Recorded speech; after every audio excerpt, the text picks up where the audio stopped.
So Messiah, Masih. Jesus is the Messiah. He is the Masih, translated Christ. Now this expression Christ, does that make him into a God? The Christians think so.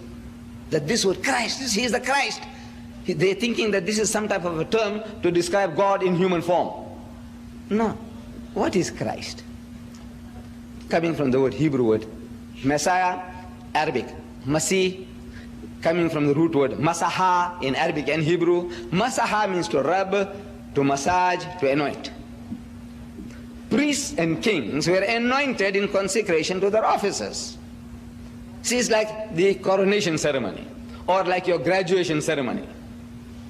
Priests and kings in the good old days, they used to be anointed with holy oil or with water. So from today, you are our imam, you are our priest. Or from today, you are our ruler, you are our king, sovereign. Priests and kings, this thing was done to them.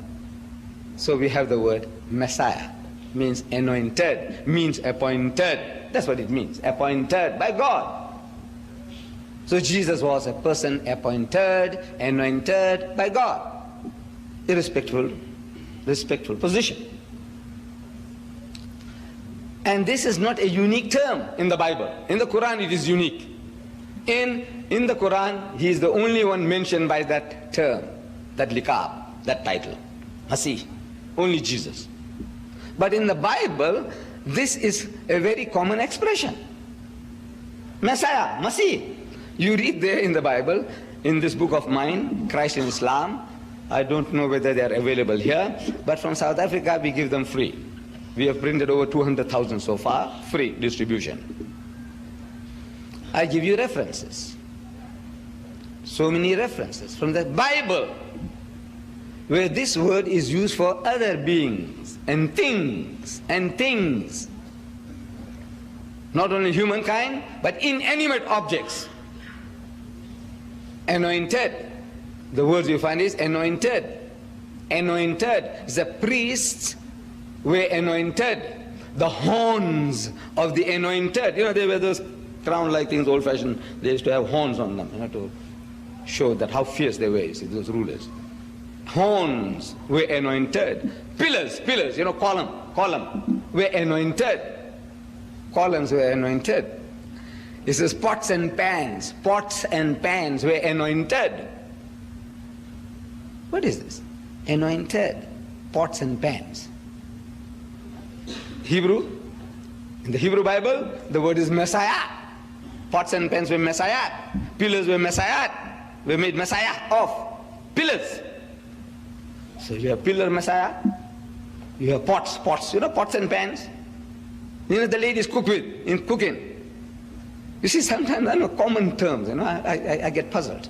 You see, because people might not have heard expressions like chalk and cheese. When I went to Canada, I found difficulty. You see, among the English-speaking peoples in Britain and in the colonies, chalk and cheese is a common expression. You know, chalk, the white chalks of Dover, you know, cliffs of Dover. They know that this is made of chalk, and we used to use blackboard on which we used to write with chalk. So in Canada, I'm talking about chalk and cheese, means poles apart. You know, they look alike. Chalk and cheese might look alike, but you can't eat chalk, but you can eat cheese. Means poles apart, though they look alike. And they didn't know what I was talking about.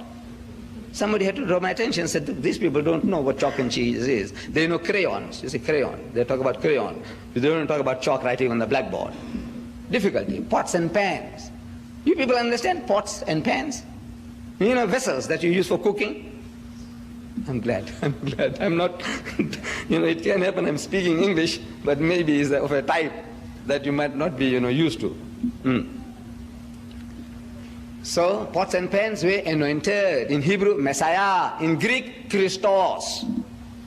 Christos, from which we get the word Christ. They made Christ out of pots and pans. They made Christ out of pillars. And a pagan by the name of Cyrus, in the book of Isaiah, chapter 45, verse 1. God says, it is I who have surnamed thee. What? Christ. I called you Christ, Messiah. That though thou does not know me, means you kafir, you polytheist, you pagan, you don't know me.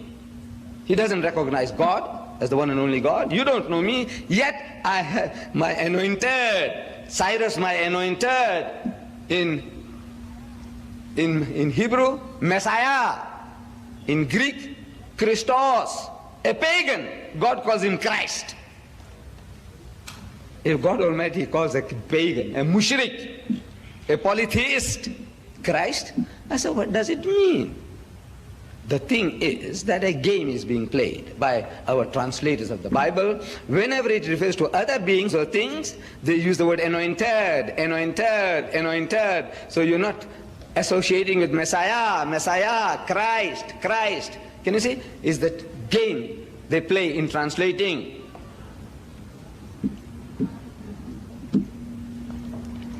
So I said, you see, this word Messiah or Christ doesn't mean God. If God can use that term for pagans, for pots and pans, for horns, for pillars, I said, what is Christ? No. We say, look, this is a respectful term we give to Jesus. He is anointed, appointed by God. He is a genuine man of God. But he is not God. The birth of Jesus, born without a human father. I said, that does not make him into a God. Because in the Bible, others are called greater than Jesus on that level. At question time, you have the privilege of asking me, who, where? And I show you from the Bible that there are others greater than Jesus on the basis of birth, greater than Jesus, who deserves more worship than Jesus in the Christian Bible.